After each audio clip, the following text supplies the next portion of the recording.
Hello बच्चों, बेटा आज की क्लास में हम लोगों ने प्रॉपर्टीज़ ऑफ कॉन्ग्रुएंसेस पढ़नी है। ठीक है, कॉन्ग्रुएंस मॉड्यूलो आप पढ़ ही चुके हो भाई। जिन्होंने पिछली वीडियो नहीं देखी उन्हें तो कुछ समझ नहीं आएगा आज। ठीक है ना, ऑर्डर में ही देखनी पड़ेगी ना बेटा, तभी तो टॉपिक से कनेक्ट कर पाओगे। तो भैया क्या प्रॉपर्टीज़ हैं, इजी सी हैं। फर्स्ट प्रॉपर्टी क्या है कि a plus B mod n is congruent to a mod n plus b mod n। मतलब दो नंबर्स को ऐड करके मॉड n कर लो या दोनों का इंडिविजुअली मॉड n करके ऐड कर लो, बात एक ही है। देख लो करके आप, उसमें क्या दिक्कत है भाई। मान लो कोई भी दो नंबर ले लिया आपने, a5 ले लिया, b6 ले लिया। मैं कह रहा हूँ इन दोनों को पहले ऐड करो फिर मॉड n करो। मॉड n यानी किसी भी नंबर से मॉड निकाल लो, रिमाइंडर डिवाइड करके, है ना। मान लो 2 से निकाल लेते हैं। तो मैं कह रहा हूँ अगर आप अलग अलग कर लोगे ना, 5 को कर लोगे मॉड 2 प्लस 6 को कर लोगे मॉड 2, तो बात सेम आएगी। मैं ये कहना चाह रहा हूँ, करके देख लो। इन दोनों को ऐड करूँगा कितना आ जाएगा 11, और 11 मॉड 2 कितना होता है भाई, 11 मॉड 2 कितना होता है, मतलब 11 को 2 से डिवाइड करेंगे तो रिमाइंडर 1 ही तो आता है। तो इधर आपको दिख रहा है रिजल्ट 1 है। ठीक है ना, इस साइड देख लो, 5 को 2 से डिवाइड करेंगे तो क्या रिमाइंडर आएगा 1, 6 को 2 से डिवाइड करेंगे तो क्या रिमाइंडर आएगा 0, और 1 प्लस 0 क्या होता है भाई 1 होता है ना। देखो दोनों साइड सेम है। तो समझ गए बात, सिंपल सी प्रॉपर्टी है कि दो नंबर को ऐड करके मॉड n करो या अलग अलग उनका मॉड करके ऐड करो, बात एक ही है। सिमिलरली यही डिफरेंस पे है, माइनस का भी सेम ही सीन है ना। ले लो, चाहे कोई भी दो नंबर लेके चेक कर लो आप, कोई भी दो नंबर ले लो, ले लेते हैं। मान लो a को 14 ले लिया, b को 4 ले लिया। ठीक है, किसी भी नंबर से कर लो डिवाइड, 3 से कर लेता हूँ। ठीक है, फिर मैं क्या कह रहा हूँ कि भैया आप इन दोनों को माइनस करके 3 से डिवाइड कर रहे हो, अलग अलग करके माइनस कर दो, बात एक ही है कि पहले 14 को कर दो 3 से डिवाइड, फिर रिमाइंडर देख लेना जो भी आ रहा है, फिर 4 को कर दो 3 से डिवाइड, है ना। तो मैं कह रहा हूँ ये दोनों बातें सेम ही होगी। कर लो, चेक कर लो, करनी है तो क्या दिक्कत है। देखो हम क्या कह रहे हैं कि जी ये दोनों बातें सेम ही हैं। चेक कर लेते हैं। 14 माइनस 4 आपको पता ही है 10 होता है। 10 मॉड 3 कितना होगा भाई, 10 को 3 से डिवाइड करेंगे तो रिमाइंडर 1 आएगा ना, सही है। इधर देख लो, 14 को 3 से डिवाइड करोगे तो रिमाइंडर क्या आएगा 2 आएगा। 4 को 3 से डिवाइड करोगे तो रिमाइंडर क्या आएगा 1, एंड 2 माइनस 1 इज़ 1। आ गए ना, दोनों साइड सेम, सिंपल है। सेम मल्टीप्लिकेशन पे है कि दो नंबर को पहले मल्टीप्लाई करके फिर मॉड n कर दो, या दोनों का इंडिविजुअली मॉड n करके फिर मल्टीप्लाई कर दो, बात एक ही है। करके देख लो, कोई भी दो नंबर ले लो यार, कुछ भी ले सकते हो आप। a को आपने मान लो 5 ले लिया, b को 6 ले लिया। ठीक है, फिर उसके बाद हमने उसको डिवाइड कर रहे हैं, मान लो किसी भी नंबर से कर लो, 4 से कर लेते हैं। और मैं कह रहा हूँ आप अलग अलग कर लो, चाहे 5 को कर लो 4 से अलग से, फिर 6 को कर लो, रिज़ल्ट सेम ही आएगा। देख लो भाई, 5 और 6 को मल्टीप्लाई करेंगे, रिज़ल्ट कितना आ गया 30। 30 मॉड 4 कितना होता है, 30 को 4 से डिवाइड करोगे रिमाइंडर आ जाएगा ना 2। 5 को 4 से डिवाइड करेंगे रिमाइंडर 1 आएगा, और 6 को 4 से डिवाइड करेंगे रिमाइंडर 2 आएगा। और 1 इंटू 2 कितना होता है मेरे भाई, 2 ही होता है। आगे ना दोनों साइड इक्वल, सिंपल प्रॉपर्टी है भैया। तीनों प्रॉपर्टी सिमिलर सी हैं कि दो नंबर को ऐड कर लो, ठीक है, फिर मॉड n कर दो, या अलग अलग मॉड n करके ऐड कर दो। सेम दो नंबर का डिफरेंस निकाल के मॉड n कर दो, या अलग अलग मॉड n निकाल के डिफरेंस निकाल दो, बात एक ही है। दो नंबर को मल्टीप्लाई करके मॉड n कर दो, या अलग अलग मॉड n करके मल्टीप्लाई कर लो, बात एक ही है। ठीक है ना, ये थोड़ी सी अलग है, वैसे है तो ईजी। ये भी कह रहा है अगर a is congruent to b plus c mod n है, तो आप चाहो तो इस b को इधर ला सकते हो, माइनस कर सकते हो, रिज़ल्ट तब भी सेम ही आएगा। b को या c को किसी को भी ला सकते हो, कहने का मतलब है कि भाई ये दो नंबर्स का सम है, उसको हम n से डिवाइड कर रहे हैं तो जो रिमाइंडर आ रहा है, और a को n से डिवाइड कर रहे हैं, जो रिमाइंडर आ रहा है वो सेम है। तो अगर मैं b को या c को किसी भी एक को इधर ला के माइनस कर दूँ, तब भी ये दोनों नंबर कॉन्ग्रुएंट रहेंगे मॉड n के लिए। मतलब इस नंबर को n से डिवाइड करूँगा, ठीक है ना, a माइनस b को n से डिवाइड करूँगा और c को n से डिवाइड करूँगा, तो रिमाइंडर सेम ही रहेगा। चेक करके देख लो। देखें, एक एग्जांपल लेके देख लेते हैं कि भैया ऐसे मान लेते हैं, कोई नंबर ले लेते हैं 29। ठीक है, और किससे डिवाइड कर रहे हैं, मान लो 5 से कर रहे हैं तो रिमाइंडर 4 आता है। और भी कोई नंबर ले लेता हूँ अलग से, 8 + 31 कर लूँ अगर 41 आ जाएगा ना, 8 + 31 = 39 है ना, 39 आ जाएगा। ठीक है, तो एक काम करते हैं, मैं कह रहा हूँ भैया कि 29 जो है वो कॉन्ग्रुएंट है 8 + 31 के लिए मॉड 5 पे, है कि नहीं, कि भैया 29 को 5 से डिवाइड करते हैं तो रिमाइंडर 4 आता है, और इनका सम कितना है 39 है ना, उसको भी 5 से डिवाइड करता हूँ तो रिमाइंडर 4 आता है, मतलब ये दोनों कॉन्ग्रुएंट तो है ही ना मॉड 5 के लिए। चलो अब मैं कह रहा हूँ कि भैया इनका जो सम है, अगर ये 29 के कॉन्ग्रुएंट है मॉड 5 के लिए, तो अगर मैं 8 को यहाँ ला के माइनस कर दूँ तो भी बात सेम ही पड़ेगी। मतलब अगर मैं 8 को इधर ले आऊँ, 31 को वहीं रखूँ, 31 को क्या करते हैं वहीं रखते हैं, तो भी ये रिज़ल्ट सही रहेगा, तो भी ये स्टेटमेंट ट्रू रहेगी। देख लो 29 को आप 29 में से 8 माइनस करोगे, रिज़ल्ट क्या आएगा भाई 21। 21 को 5 से डिवाइड करेंगे, रिमाइंडर क्या आता है 1 आता है ना, और 31 को 5 से डिवाइड करते हैं तब क्या आता है रिमाइंडर 1 ही आता है ना, सेम है, यानी ये स्टेटमेंट ट्रू है। सही है ना भाई, हमने देखा इसका जो रिज़ल्ट है 5 से डिवाइड होने के बाद जो रिमाइंडर है वो 1 है, 31 का भी रिमाइंडर 1 है 5 से डिवाइड होने के बाद, यानी कि ये स्टेटमेंट ट्रू है। तो इससे हमें क्या पता चलता है कि ऐसे यहाँ पे 2 नंबर्स का सम है अगर, तो आप उसको इधर ला के माइनस कर सकते हो। सिमिलरली बाई चांस कोई नंबर यहाँ माइनस हो रहा होता तो यहाँ ला के प्लस भी कर सकते हैं, वही इक्वल्स की तरह ट्रीट करना है, ठीक है ना, उसको इधर ला सकते हो आप, तो जो नई स्टेटमेंट आएगी वो भी ट्रू होगी। ठीक है, तो ये एक टाइप की प्रॉपर्टीज़ थी। अब दूसरे टाइप की प्रॉपर्टीज़ देखते हैं भाई। तो बच्चों ये नेक्स्ट प्रॉपर्टी क्या कह रही है, देखो ये कह रहा है भाई कि if A is congruent to B mod N, अगर ए जो है कॉन्ग्रुएंट है बी मॉड एन के, तो आप चाहो ना दोनों तरफ कोई भी नंबर ऐड कर सकते हो, ए और बी में कोई भी नंबर ऐड कर सकते हो, इस एन को मत छेड़ना भाई बिल्कुल भी। तो ये जो नई स्टेटमेंट आएगी ना ये भी ट्रू होगी। क्या मतलब है इस बात का, एक एग्जांपल लेके समझते हैं कि मान लो कोई 2 नंबर ले लिया हमने 20, क्या ले लिया भैया 2 नंबर ले लिए, एक ले लिया 20 इज़ कॉन्ग्रुएंट टू 50 मॉड, क्या नंबर ले लें यहाँ पे 6 ले लेते हैं, हाँ, कि हमको पता है 20 और 50 दोनों को ही 6 से डिवाइड करते हैं तो रिमाइंडर सेम आता है 2 आता है ना। ठीक है, ये स्टेटमेंट ट्रू है ना भाई। तो अब ये पहले में क्या कह रहा है कि दोनों तरफ आप कोई भी k नंबर ऐड कर दो, n को मत छेड़ना, जो n था उसको एज इट इज़ रहने देना, तो जो नई स्टेटमेंट आएगी वो भी ट्रू होगी। करके देख लेता हूँ, एक काम करता हूँ दोनों तरफ ना कुछ ऐड कर लेता हूँ, मान लो दोनों तरफ मैंने 2 ऐड कर लिया, दोनों तरफ 2 ऐड कर दिया। ठीक है, तो देखो 20 + 2 भैया 22 हो गया, 50 + 2 52 हो गया। इन दोनों को ही अगर आप 6 से डिवाइड करोगे ना और रिमाइंडर निकालोगे 4 आएगा, सेम आ रहा है। क्या पता चला हमें कि अगर ये ट्रू है तो दोनों तरफ अगर मैं कोई सेम नंबर ऐड करूँगा तो जो नई स्टेटमेंट आएगी वो भी ट्रू होगी। एक बात का ध्यान रखना है, बस इस नंबर को छेड़ना नहीं है, ये सेम होना चाहिए। ठीक है, और के क्या है यहाँ पे, कोई भी इंटीजर, आप ये जो नंबर ऐड करोगे इंटीजर ऐड कर सकते हो, ऐसे 1.2 ऐसा कोई नंबर ऐड नहीं करना, 3/2 कोई फ्रैक्शन ऐड नहीं करनी है। ठीक है, इंटीजर ऐड कर सकते हो, कोई दिक्कत नहीं है। ऐसे ही आप नंबर माइनस भी कर सकते हो कोई भी, ऐसे ही आप कोई भी नंबर मल्टीप्लाई भी कर सकते हो। ठीक है, कोई भी नंबर माइनस करोगे जो रिज़ल्ट आएगा ट्रू होगा। कि अगर ये ट्रू है तो इसमें दोनों साइड 20 और 50 में से कोई भी नंबर माइनस कर लो, कोई भी नंबर, वही मान लो हमने 2 माइनस कर लिया, दोनों तरफ से हमने क्या किया 2 माइनस करा। छोटी छोटी प्रॉपर्टीज़ हैं, इजी हैं, काम बहुत आएंगी। ठीक है, नेक्स्ट वीडियो में क्वेश्चंस करेंगे, तब आपको पता होना चाहिए मैं क्या कर रहा हूँ क्या नहीं कर रहा, कि ऐसा कर भी सकते हैं कि नहीं कर सकते।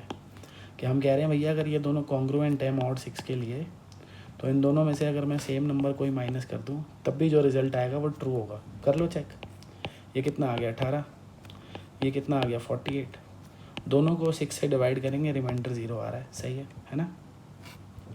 सेम थर्ड वाली प्रॉपर्टी क्या कह रही है, इसको मत पढ़ना भाई, अभी बाद में बताऊँगा। ठीक है, ये प्रॉपर्टी क्या कह रही है कि इसमें देखो, आपको इसको देखो इधर क्या किया, दोनों साइड k से मल्टीप्लाई किया कि भैया दोनों को किसी नंबर से मल्टीप्लाई भी कर सकते हो, तब भी जो रिज़ल्ट आएगा वो भी ट्रू होगा। कर लो, मान लो दोनों तरफ हमने 2 से मल्टीप्लाई कर लिया, इधर भी कर दिया, ठीक है, ये ट्रू था ना, तो इसमें हमने दोनों तरफ 2 से मल्टीप्लाई कर दिया, मॉड 6 को एज इट इज़ रहने दिया, ठीक है। ये पेन का कलर कैसे चेंज हो गया, चलो कोई नहीं। तो भैया अब जो स्टेटमेंट आई है वो भी ट्रू है, कर लो चेक। इसको करके क्या आ रहा है 40, इसको करके क्या आ रहा है 100। 40 को 6 से डिवाइड करेंगे तो रिमाइंडर 4 आएगा, है ना। 100 को भी 6 से डिवाइड करोगे तो रिमाइंडर 4 आएगा। सही है। क्या पता चला कि अगर भैया ऐसी कोई स्टेटमेंट दे रखी है तो आप चाहो तो दोनों तरफ किसी सेम नंबर से मल्टीप्लाई कर सकते हो, रिज़ल्ट तब भी ट्रू ही रहेगा, स्टेटमेंट तब भी सेटिस्फाई करेगी। याद रखना, ये जो भी के था, जो हमने ऐड किया था, माइनस किया था, मल्टीप्लाई किया था, आगे भी जो भी करेंगे वो इंटीजर होना चाहिए, ठीक है ना। 5th में कुछ अलग है, वो जब बताऊंगा भी बताऊंगा। फिलहाल पहली 4 में जो के है वो एक इंटीजर होना चाहिए, ठीक है। अब इसी प्रॉपर्टी से भैया ये बनी है, ये एक नई बना दिया इन्होंने, मैं तो कहता हूँ ये यही वाली है। क्यों? कि वो क्या कह रहा था, किसी भी नंबर से मल्टीप्लाई कर सकते हो, कि भैया अगर ये है तो आप किसी भी नंबर से मल्टीप्लाई कर सकते हो, है ना। तो अगर मैं दोनों साइड -1 से मल्टीप्लाई कर दूँ, -1 को ए से और -1 से ही बी को, तो यही तो बन गई ना, सही बात है। तो ये प्रॉपर्टी एक ही बात है। चलो अगली देखते हैं। अगली में क्या कह रहा है कि आप इसको दोनों तरफ के से डिवाइड भी कर सकते हो, जैसे प्लस किया, माइनस किया, मल्टीप्लाई किया तो डिवाइड भी कर सकते हो। लेकिन एक यहाँ पे गड़बड़ है, जब प्लस माइनस या मल्टीप्लाई किया था तो ये जो n था इसको चेंज नहीं किया था, एज इट इज़ रखना है। लेकिन जब डिवाइड कर रहे हो ना तो इस n को भी डिवाइड करना है, तभी सेटिस्फाई करेगी स्टेटमेंट, तभी ट्रू होगी, ठीक है। अगर आप दोनों तरफ k से डिवाइड कर रहे हो तो n को भी k से डिवाइड करना है, वरना गड़बड़ हो जाएगी, ठीक है। करके देख लो, इन तीनों को ही किसी सेम नंबर से डिवाइड कर दो। बट एक चीज़ ध्यान रखनी है कि k डिवाइज़र होना चाहिए ए बी n का, मतलब आप जो k ले रहे हो, जिस नंबर से आप डिवाइड कर रहे हो, ऐसा नंबर लेना है कि ये तीनों उससे डिवाइड हो जाएं पूरे पूरे। जैसे इधर मैं दोनों तरफ मान लो 2 से डिवाइड कर दूँ तो सही है, कोई दिक्कत नहीं है, क्योंकि ये पूरा पूरा डिवाइड हो जाएगा 10, ये पूरा पूरा डिवाइड हो जाएगा 25, ये पूरा पूरा डिवाइड हो जाएगा 3। लेकिन अगर मैंने 3 से डिवाइड कर दिया तो गड़बड़ हो जाएगी भाई, 3 से नहीं करना है, ठीक है ना। क्यों? क्योंकि 20 उससे डिविजिबल नहीं है, 50 भी नहीं है, बस 6 है। आप ऐसे नंबर से डिवाइड कर सकते हो जिससे ये तीनों नंबर डिविजिबल हो, ठीक है। क्यों भाई? ये जो स्टेटमेंट लिखी गई है ना बच्चों, कॉन्ग्रुएंस मॉड्यूलो, इसमें ये तीनों नंबर हमेशा इंटीजर होते हैं, ये इंटीजर्स के लिए लिखी जाती है, याद रखना, ठीक है। लिख दूँगा यहाँ पे, ये जो नंबर्स होते हैं हमारे ए बी और एन, ये तीनों कैसे नंबर्स होते हैं बच्चों? इंटीजर्स। तो अगर बाई चांस मैंने यहाँ पे 3 से डिवाइड कर दिया होता तो अब ये इंटीजर थोड़ी रह जाता, ये भी इंटीजर थोड़ी रह जाता, बस ये इंटीजर होता है ना, ये इंटीजर है, ये दोनों नहीं है। तो ये तभी लिखी जाती है जब ये तीनों इंटीजर हो। इसीलिए आप ऐसे नंबर से डिवाइड कर सकते हो जिससे ये पूरा पूरा कट जाए, ठीक है ना। 2 से कर सकते हो सबको इस केस में, ठीक है ना, 3 से नहीं कर सकते। तो करके देख लेते हैं 2 से सही आ रहा है कि नहीं आ रहा, पता लग जाएगा भाई ये सही बात लिखी है कि नहीं लिखी। तो हमने क्या किया, इसको सबको 2 से डिवाइड कर दिया, क्या आ जाएगा उससे देखो, 20/2 कॉन्ग्रुएंट टू 50/2 मॉड 6/2, है ना। तो कितना आ गया भाइयों? ये हो गया 10, ये क्या हो गया 25, और ये क्या हो गया 3। तो अब हमें देखना है कि ये स्टेटमेंट सही है कि नहीं है। भाई 10 को 3 से डिवाइड करते हैं तो रिमाइंडर क्या आता है? 1 आता है। 25 को भी 3 से डिवाइड करते हैं तो रिमाइंडर क्या आता है? 1 आता है। सही है। तो पता चल गया कि तीनों को किसी भी नंबर से डिवाइड कर सकते हो। शर्त क्या है कि ये तीनों उस नंबर से पूरे पूरे डिवाइड हो जाए, बस तीनों को करना है, ठीक है ना। इन तीनों में आपने देखा कि n को चेंज करने की ज़रूरत नहीं थी, पर जब डिवाइड कर रहे हो तो इस n को भी डिवाइड करना है, बस ध्यान रखना। लास्ट एंड फाइनल इसी पे, लास्ट नहीं है मतलब अभी और भी देखनी है, पर ये सेम ही है ना सारी ऑलमोस्ट। अब इसमें क्या है कि जैसे हमने तीनों तरफ कोई भी नंबर ऐड किया था, माइनस किया था, मल्टीप्लाई किया था, डिवाइड किया था, ऐसे ही आप इधर दोनों तरफ कोई भी पावर भी ले सकते हो। ये पावर के लिए दिखाते हैं, ठीक है। मेरे को टाइप करना नहीं आ रहा था ए की पावर के कैसे लिखते हैं, तो मैंने ऐसे टाइप कर दिया। ये भी एक्सपोनेंट को ही दिखाता है। कभी ऐसे लिखा हो 2 this 3, तो ये 2 की पावर 3 होता है, ठीक है बच्चों। तो ये क्या कह रहा है कि दोनों तरफ आप कोई सेम पावर भी लगा सकते हो, कुछ भी। जैसे अगर ये ट्रू है तो आप ऐसे दोनों तरफ पावर, अगर आपका मन है लगाओ 3, तो जो स्टेटमेंट आएगी वो भी ट्रू होगी, ठीक है। कितनी भी पावर आप लगा सकते हो। ये सब क्यों लगाएंगे नेक्स्ट क्लास में दिखाऊंगा ना, जब क्वेश्चन करेंगे हम, ठीक है। फिलहाल तो आपको सारी की सारी शक्तियाँ दी जा रही हैं, ठीक है, पावर्स दी जा रही है। इनका इस्तेमाल, इनका यूज़ कहाँ होगा वो सिखाएंगे नेक्स्ट क्लास में। तो एक बार इसको ट्राई करके देख ले क्या पावर वाली बात सही है कि नहीं। इनकी कुछ कुछ पावर करके देख ले क्या। चलो ज़्यादा तो नहीं करते, परेशान हो जाएंगे, 2 ही लगा देते हैं पावर। तो 20 की पावर 2 लगा दी, 50 की पावर भी 2 लगा दी, ठीक है। इसको ऐसे ही रहने देना अंदर वाले नंबर को। देख लो, पांचों प्रॉपर्टीज़ में अंदर वाला नंबर सिर्फ तभी चेंज करना है जब डिवाइड कर रहे हो। इन चारों में अंदर वाला नंबर n था, n ही रहेगा, ठीक है ना। तो अब इसको चेक कर लेते हैं भाई। 20 का स्क्वायर क्या होता है 400, 50 का स्क्वायर क्या होता है 2500। इन दोनों को आपने 6 से डिवाइड करना है बच्चों। क्या करना है, 6 से डिवाइड करना है और देखना है रिमाइंडर सेम आ रहा है कि नहीं आ रहा। सेम ही आएगा यार, आप कर लो इतना, तो आप काम खुद भी करोगे, ठीक है। तो ये सारी प्रॉपर्टीज़ भैया याद कर लेनी है, अच्छे से नोट्स बना लो, अपने दिमाग में सेट कर लो, तभी अगली क्लास में जो क्वेश्चन करूँगा वो समझ आएंगे। चलो बढ़ते हैं आगे। तो फाइनली भाइयों बस ये लास्ट टाइप है प्रॉपर्टी का, बस फिर प्रॉपर्टीज़ ख़त्म, क्लास ख़त्म। आपको बस अगली क्लास तक इनको अच्छे से अपने दिमाग में सेट करना है, ताकि जब क्वेश्चंस में मैं इनको यूज़ करूँ तो आपको कोई दिक्कत ना लगे।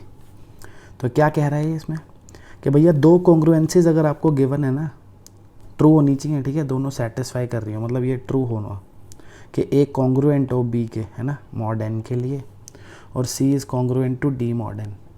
तब आप चाहो तो इन दोनों कॉन्ग्रुएंसीज को ऐड कर सकते हो। देखो आपको दिख रहा है ना, एक तरीके से ये 2 इक्वेशन है, इन्हें हमने ऐड किया हुआ है।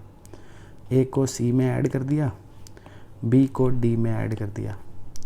मॉड एन जो है वो मॉड एन ही रखना है, ठीक है। एन को एन में ऐड करके 2n नहीं लिखना है, नंबर ये सेम रखना है। बस जब ऐड करोगे तो जो LHS है वो दोनों ऐड हो जाएंगी, ये आ गया, और दोनों की जो RHS है वो भी ऐड हो जाएगी।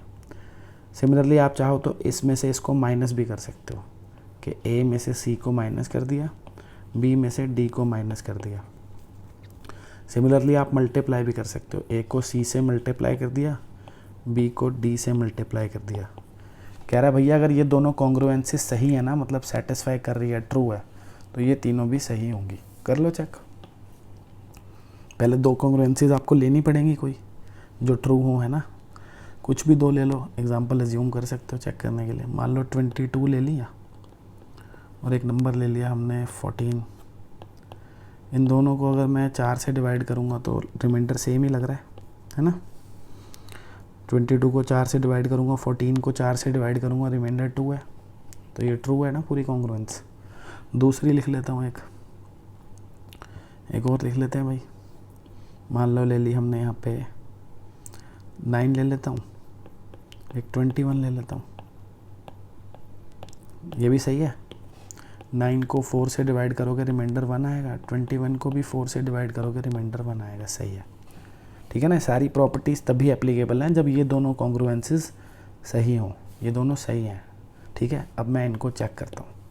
पहली वाली प्रॉपर्टी क्या कह रही है कि इन दोनों को ऐड कर दो, चुपचाप दोनों को ऐड कर दो बस। इन दोनों को ऐड करेंगे तो भाई कितना आ जाएगा, 22 और 9 ऐड करेंगे तो 31 आ जाएगा, और इन दोनों को ऐड करूँगा तो कितना आ जाएगा भाई, 14 और 21 को ऐड करेंगे तो कितना आता है बच्चों, 35। 4 एज इट इज़ रखना है, ठीक है ना। तो अब देखो क्या ये जो आ गया सही है। 31 को 4 से डिवाइड करोगे रिमाइंडर 3 आएगा, 35 को भी 4 से डिवाइड करोगे रिमाइंडर 3 आएगा, सही है। तो मतलब 2 अलग अलग कॉन्ग्रुएंसीज को ऐसे ऐड किया जा सकता है, ठीक है ना। यही सीख रहे हैं अभी हम क्या क्या कर सकते हैं, ठीक है। अभी आपको पावर्स दी जा रही हैं, ठीक है। इनका यूज़ कैसे करना है वो सिखाया जाएगा नेक्स्ट क्लास में, कहाँ करना है, कैसे करना है। अब ये क्या कह रहा है, इन दोनों कॉन्ग्रुएंसीज को आप माइनस भी कर सकते हो। भाई 22 में से 9 को माइनस किया तो कितना आ गया 13, और इधर 14 में से 21 को माइनस किया तो -7 आ गया ना भाई। और mod 4 एज इट इज़ क्या किया हमने, इस वाली में से इस वाली को माइनस कर दिया। 22 में से 9 माइनस किया इतना, 14 में से 21 माइनस किया इतना, तो ये भी सही है। क्यों, 13 को 4 से डिवाइड करूँगा रिमाइंडर 1 आएगा, -7 को भी 4 से डिवाइड करूँगा रिमाइंडर 1 आएगा। आप चेक कर सकते हो, सही है ना। आगे देखते हैं भाई, थर्ड वाली क्या कह रही है कि इन दोनों को मल्टीप्लाई भी कर सकते हो। यही तो कह रही है कि ए को कर लो सी से, बी को डी से, जो रिज़ल्ट आएगा वो सही होगा। देख लेता हूँ, 22 को 9 से मल्टीप्लाई करेंगे तो कितना आ जाएगा, 22 × 9 198 हो जाना चाहिए, है ना, ठीक है।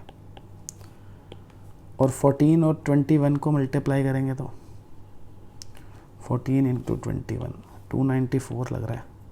बाकी कोई कैलकुलेशन मिस्टेक हो तो देख लेना भाई, ठीक है। कंसेप्ट तो आप समझ ही गए ना क्या कर रहा हूँ मैं। इन दोनों को मल्टीप्लाई किया ये आ गया, इन दोनों को मल्टीप्लाई किया ये आ गया।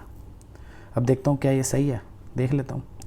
198 को 4 से डिवाइड करेंगे तो रिमाइंडर आ रहा है 2, 294 को 4 से डिवाइड करेंगे रिमाइंडर आ रहा है 2। सही है, सही है भाई, बहुत बढ़िया, सही है। समझ गया ना सारी प्रॉपर्टीज़। तो इनको अपनी कॉपी में छाप लो भाई, दिमाग में भी छाप लो। नेक्स्ट क्लास से पहले इन सबको अपने दिमाग में छापना है, तभी नेक्स्ट वीडियो को देखना है, वरना दिक्कत आएगी भाई। ठीक है बच्चों, चलो मिलते हैं नेक्स्ट क्लास में। Bye bye, take care.